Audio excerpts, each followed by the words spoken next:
આ બધું મિક્સ કરવાનું. બરોબર છે. ડોડા ને પાલક થોડોક છે ઓલા ઢોકળામાં નાખવાનો છે. મિક્સ કરીને પછી મૂકવાના. સરસ મજાનો તૈયાર થઈ રહ્યું છે અત્યારે. આ મકાઈ નાખીને બહુ મસ્ત લાગે.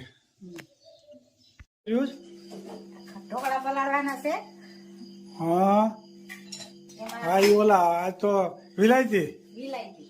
હા પીળા કલરના ઢોકળા ઓલા દેશી હતા. વિલાયતી. અને મકાઈ ભેળવવાની છે ને પાછી. મકાઈ લીધી છે. મકાઈ બહુ સ્વાદિષ્ટ લાગે અને મકાઈના તો એટલા બધા સ્વાદ આવે એની કોઈ જવા દો વાત. વિડીયો જોવા વાળાને એમ થાય કે આ ઢોકળામાં તડી પાક દઈશ, પણ અમારે કામ જ આ છે બધું. બની રહી છે આજે દેશી નહીં, આજે વિલાયતી ઢોકળા કહેવાય.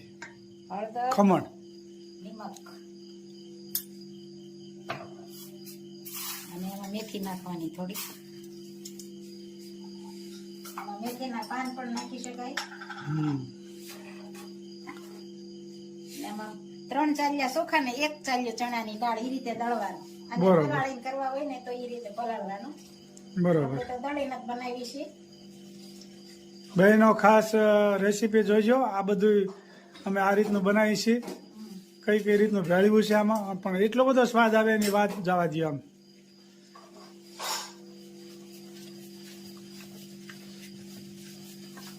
પીળા ઢોકળા બનશે મસ્ત મજાના. અને આપણે સરસ મજાનો હાથો આવી જાય.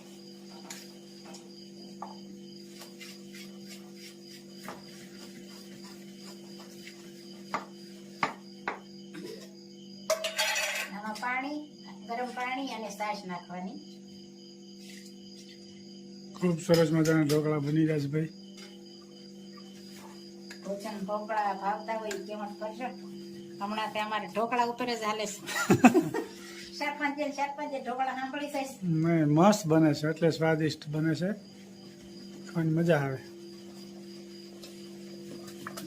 રાબડું તૈયાર અને ઢાંકી દેવાનું. બરોબર. 3-4 ટોકરું ઢાંકી દેવાનું. અને કેટલી કલાક રાખવાનું? અને કાલ બપોરે બનાવવાનું છે. ભાઈ કાલ બપોરે ઠેઠ ખમણ થવાના હોય, એ અત્યારે પલાળવું પડે, એનો હાથ આવી જાય ને તો. હા તો અને તો સ્વાદ આવે, તરત ને તરત સ્વાદ ન આવે. એટલે આપ જોઈ શકો છો. પછી 18 કલાક જવા દેવી પડે. અને સાંજે કરવા હોય ને તો સવારે વહેલું પલાળવાનું. બરોબર. અંદાજિત 18 કલાક આ રહેવા દેવાનું તપેલું ઢાકેલું. ત્યાર પછી જ ઢોકળા સ્વાદિષ્ટ બને, એ ખાસ નોંધ લેવી. હા મસ્ત મજાના ઢોકળાનું પલાળાઈ ગયું છે. ખમણની રેસીપી છે આ. સરસ મજાના ખમણ બની જશે ભાઈ. મિક્સ કરવાનું. આ સાજીના ફૂલ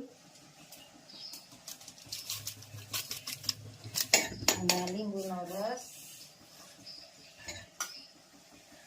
અને આ મકાઈ, ધાણા અને મેથી અને પાલક. ઘણી વસ્તુ ભેળવીશ. એકદમ સ્વાદિષ્ટ ભાઈ ખમણ બની રહ્યા છે. બેનો બધી કોમેન્ટ કરજો. સરસ મજાની બહેનો કોમેન્ટ કરી રહ્યા છે. બધી બહેનોનો ખૂબ ખૂબ આભાર. સરસ મજાનું બની રહ્યું છે. ખમણ પણ ખમણ ને ઢોકળામાંથી તમને મજા આવે છે ખાવાની. મસ્ત મજાના પીળા ખમણ. ખૂબ સરસ મજાના ઢોકળા બની રહ્યા છે. થઈ ગયું. આમાં પાણી મૂક્યું છે. આમાં તેલ લગાવી મૂકવાના.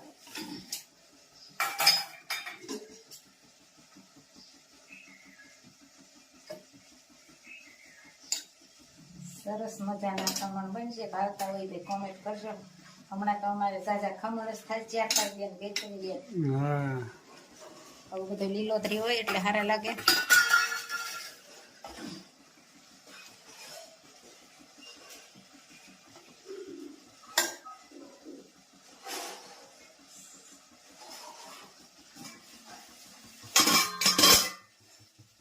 સરસ મજાની ડીશ મુકાઈ ગઈ છે. અને તીખા ખાવા હોય ને તો ઉપર જરા જરા ચટણી પણ નાખવાની.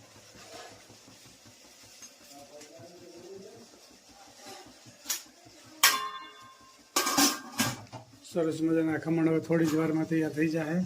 મસ્ત મજાના ખમણ અને રગડો પણ તૈયાર. ખૂબ સરસ મજાના ખમણ બની રહ્યા છે. બધા કોમેન્ટ સારી સારી કરી રહ્યા છે તો બધાનો ખૂબ ખૂબ આભાર. બધાને જય સ્વામિનારાયણ, જય શ્રી કૃષ્ણ, જય જિનેન્દ્ર ને જય સિયારામ ને હર હર ભોલે મહાદેવ. લેખ લખ્યા નવદાય વદેતાના, લેખ લખ્યા નવદાય. રાજા દશરથ ને ચાર દીકરા, રામ તે વનમાં કેમ જાય. વદેતાના લેખ લખ્યા નવદાય. માતા કુંતાને 5 દીકરા, દ્રૌપદી કેમ લૂંટાય. વદેતાના લેખ લખ્યા નવદાય. રાજા હરિશ્ચંદ્ર ને તારામતી રાણી, બજારમાં કેમ વેચાય. વદેતાના લેખ લખ્યા નવદાય. આંધળામાં બાપની સેવા રે કરતા, શ્રવણ કેમ વિંધાય. વદેતાના લેખ લખ્યા નવદાય. મૂર્છદ રાજા હતા સતવાદી, કરવતે કેમ વેરાય. વદેતાના લેખ લખ્યા નવદાય. નળ રાજાને દમયંતી રાણી, દમયંતી વિયોગ કેમ થાય. વદેતાના લેખ લખ્યા નવદાય. જલારામ બાપાને વીરબાઈ માતા, સાધુ બેડા કેમ જાય. વદેતાના લેખ લખ્યા નવદાય. નરસિંહ મહેતાના સ્વામી સમળ્યા, જેલમાં કેમ પુરાય. વદેતાના લેખ લખ્યા નવદાય. જય સ્વામી. ખૂબ સરસ મજાનું કીર્તન ગાયું કે વિધાતાના જે લેખ લખ્યા હોય ને એ જાય નહીં ક્યાંય. એ વિધાતાના લેખ લખ્યા હોય એમ જ થાય. પછી ભલે ખુદા ભગવાન કેમ નથી, એક એક કડી જીવનમાં ઉતારવા જેવી છે. ખૂબ સરસ મજાનું કીર્તન ગાયું મારા ભાઈએ. જય સ્વામિનારાયણ. જય સ્વામિનારાયણ. જય સ્વામી મિત્રો, ખૂબ લાઈક કરી રહ્યા છો, ખૂબ શેર કરી રહ્યા છો, ખૂબ સબસ્ક્રાઇબ કરી રહ્યા છો. આપનો ખૂબ ખૂબ આભાર. તમામ વિડીયો જોતા એને બધાને જાજાથી જય સ્વામિનારાયણ. હે કાઠિયાવાડમાં કોક દીક ભૂલો એ પડ્યો ભગવાન. હે એવા કરું તારા સન્માન,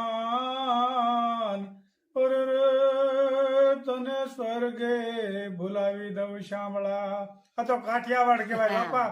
સંત સુરાની ધરતી. ગામડે ગામડે સંતો થઈ ગયા. આમ જાવ તો સત્તાધારમાં ગીગડા પીર થઈ ગયા. આમ બગદાણામાં જાવ તો બજરંગદાસ બાપા થઈ ગયા.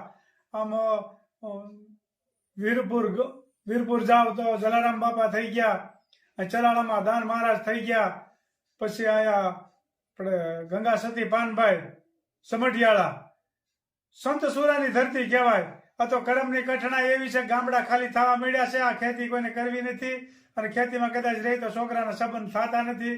આવો પ્રશ્ન આવ્યો છે. આ ઘેરે ઘેરે બહુ તકલીફ ઊભી થઈ છે. એટલે નકર આ સૌરાષ્ટ્રમાં રહેવા જેવું તો ક્યાંય સુખ નથી. જય સ્વામિનારાયણ. હવે આવી ગયા છે 60 વર્ષ પહેલાના બાળકો. અરુણ બાપા હો. જયારે ભણવા હતા ને નિશાળે બહુ ગરદી હતી, એટલે પછી ભણવાનું જ બંધ કરી દીધું હતું. પણ પછી એમ કીધું હિસકાણું નથી પૂરેપૂરું, અત્યારે હવે લાભ લઈ. અત્યારે લાભ લઈ લેવાનો. બધા જો ફૂલ મોજમાં હિસકે છે. 30 વર્ષ પહેલાના બાળકો હિસકી રહ્યા છે. ત્યારે નિશાળમાં બહુ ગરદી હતી, એટલે નિશાળમાં બહુ કઈ નહોતા ખાસ ભણવા ગયા. પણ એ કે બહુ હિંચકવાની બહુ નાનપણમાં બહુ નહોતી મજા આવી ને કે ભણતર ઓછું હતું એટલે અત્યારે એ હિંચકાનો લાભ લે છે 30 વર્ષ પહેલાના બાળકો હા જુઓ મોજ કરે છે અત્યારે